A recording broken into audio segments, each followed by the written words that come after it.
14h30 sur Vivacité, la vie du bon côté, avec Sylvie Honoré. Avec Éric Remacle, surtout, il est spécialisé, on va dire, dans une méthode qui consiste en une intervention à deux niveaux, vous l'avez dit, Éric, psychologique et physiologique. Vous utilisez une synthèse de différents outils thérapeutiques de pointe que vous maîtrisez bien, le zéro mental, l'hypnose, l'auto-hypnose, la pleine conscience, les respirations, les tremblements thérapeutiques. Alors ça, j'ignorais. Vous m'avez appris quelque chose en disant que c'était une technique qui s'était employée sur des militaires américains. Ouais, c'est ça. Puis maintenant, c'est généralisé dans la population et c'est très, très efficace. Vous avez créé un accompagnement en ligne pour ceux qui sont atteints des symptômes les plus sévères, incluant différents types de dissociation. Donc, c'est vraiment, comme on l'a dit avec le docteur, ce sont des mots qu'il connaissait, la dépersonnalisation, la dissociation. Oui, c'est-à-dire que la personne souffre tellement, il y a tellement de niveaux de stress dû à l'anxiété, parce que il y a déjà du stress et en plus l'anxiété fait que ça maintient ce niveau de stress, ça l'augmente en fait, qu'à un moment donné l'organisme dit stop et met en place des protections hypnotiques carrément, c'est-à-dire qu'en fait on est dissocié de son corps, c'est connu dans les cas dramatiques d'agression ou de viol, et les gens se dissocient d'eux-mêmes pour ne pas souffrir. Dans les cas de guerre, par exemple, vous avez des gens qui sont blessés de partout, ils continuent à courir, ils ne sentent pas leur corps. Il y a une dissociation du corps également, et dissociation des émotions.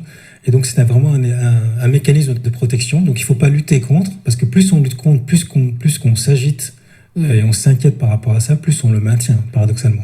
Faire confiance un peu. Cette sorte de protection. Mais vous avez raison. Encore une fois, je reviens sur l'émission qu'on a faite il y a 2 jours avec deux personnes qui voulaient vraiment faire prendre conscience à la maman accouchant qu'il fallait d'abord faire confiance à l'instant vécu, plutôt qu'on a eu des beaux messages, vraiment des beaux messages, plutôt que faire ruminer le mental en disant ça va pas aller, ça va durer trop longtemps, je vais avoir mal. Enfin voilà, des choses qui se passent. Et toutes les solutions s'emboîtent, parce qu'imaginons dans le cas de la maman qui veut accoucher et qui n'arrive pas à faire confiance parce que peut-être dans son passé elle a vécu un très mauvais accouchement dans le passé. Donc nous, ce qu'on va faire, c'est qu'on va travailler sur ce mauvais accouchement. Ce sont en fait des traumatismes, et les traumatismes sont... Donc vous allez faire revivre le traumatisme. On va pas le faire revivre. Non, en fait, on ne le fait pas revivre, on le voit différemment. On le voit avec des protections hypnotiques. C'est une méthode qui a été développée d'ailleurs en Belgique par Gérald Brassine, qui est président de l'Institut de Milton Erickson en Belgique. On appelle ça la PTR. Donc c'est une façon de revisiter le trauma en douceur, en utilisant la créativité du patient, pour pouvoir se distancier de l'événement qui a été traumatisant. Et c'est extrêmement efficace. Vous êtes spécialisé en psychotraumatologie. Oui. C'est ça. Et vous avez aussi travaillé en partenariat avec Médecins sans frontières, Éric. Oui, pendant 14 ans. Effectivement, là, c'était intéressant parce que justement, c'est des missions, il y a beaucoup de tensions, c'est des pays en guerre, et puis il faut maintenir une cohésion d'équipe. Donc là, je faisais plutôt de la formation, mais il y avait aussi des techniques de gestion du stress à avoir. Notamment, une des techniques qu'on utilise ici pour les gens anxieux, c'est un travail sur la respiration, un travail sur le mouvement, et puis un travail aussi sur le mental pour se détacher de ces pensées obsessives et ruminantes. Voilà, moi je vous fais entièrement confiance, parce qu'encore une fois, je sais comment vous pratiquez, je sais qui vous êtes, et j'ai envie de dire en effet ce que vous avez fait jusqu'ici, parce que vous avez un parcours impressionnant, et je pense qu'une méthode comme celle que vous avez mis ici sur pied, qui travaille autant le psychologique que le physiologique, peut vraiment apporter des aides à des personnes. Et on est quand même assez interpellé par le nombre de messages qu'on reçoit, et des messages très durs. J'ai envie de vous lire un message parce que on pense à une maman en particulier qui nous écoute, qui a difficile d'écouter. Pourtant, elle est là. Elle a perdu sa fille dans l'attentat du métro à Bruxelles. Et depuis, dit-elle, l'anxiété ne me quitte jamais, Sylvie. Je me vois toujours entendre à la radio que le métro d'Aline, ma fille, venait d'exploser. Puis la semaine qui suit, ses adieux à l'église nous hantent. L'approche de la commémoration, bientôt, le futur procès ne nous permettent pas de trouver un peu de sérénité. Quand elle dit nous, je suppose que c'est les 2 parents, et cette personne, voilà, a vraiment cette difficulté. Je suis contente parce que vous m'avez dit, Éric, qu'on pouvait lui communiquer votre numéro de téléphone.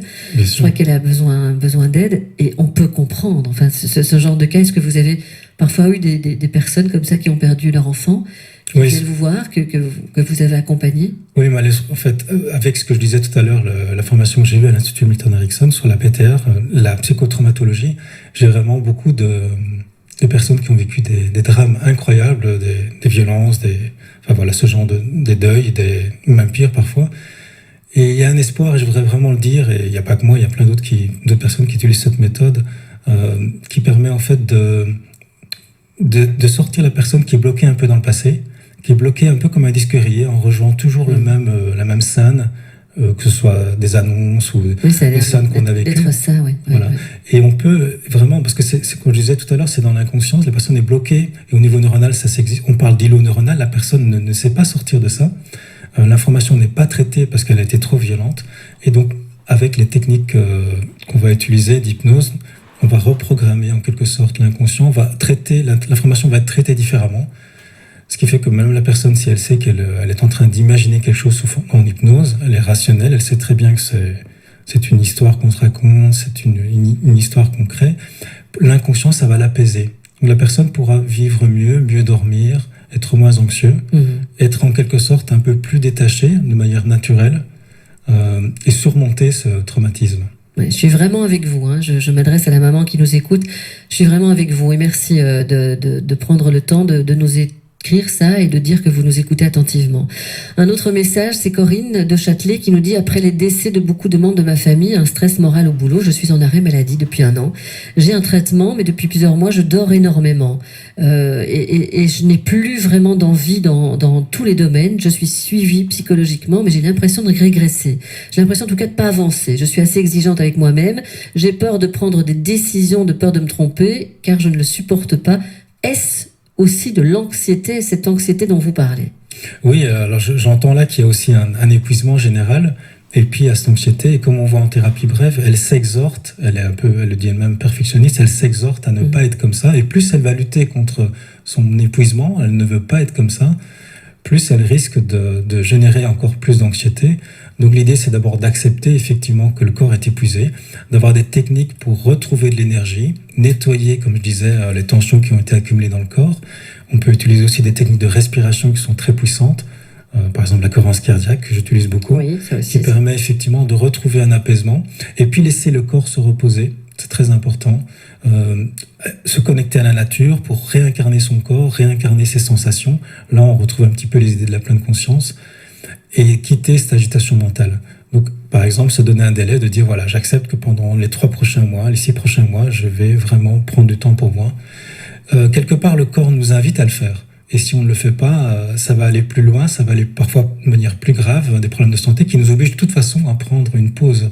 Donc, autant le faire, si on peut le faire en étant pas en bonne santé. On est épuisé, mais on peut encore le faire, et on peut le décider, ça.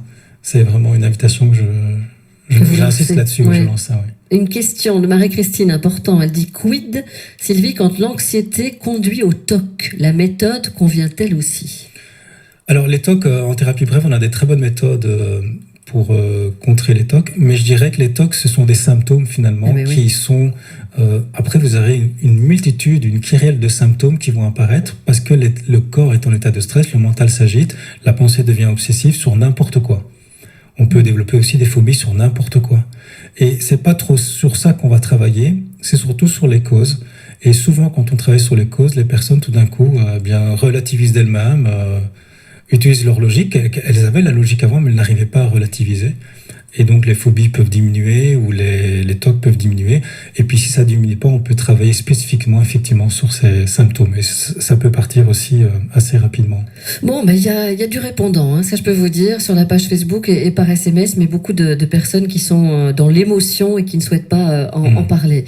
C'est pour ça qu'on le fait avec Éric Remacle, et je viens de mettre sur Internet, sur la page Facebook de l'émission, et vous pourrez trouver aussi ses coordonnées sur le site de vivacité.be. Vous allez directement sur la page La vie du bon côté, vous trouverez ses coordonnées et des explications concernant cette méthode. Voilà, une méthode qui consiste en une intervention à 2 niveaux, aussi bien psychologique, c'est vraiment au niveau du mental, les ruminations, tout ce qui se passe là-dedans, dans votre tête, et physiologique, c'est votre corps. Voilà, et c'est une synthèse de différents outils thérapeutiques. 070 23 33 23, SMS 30 63, si vous souhaitez malgré tout intervenir.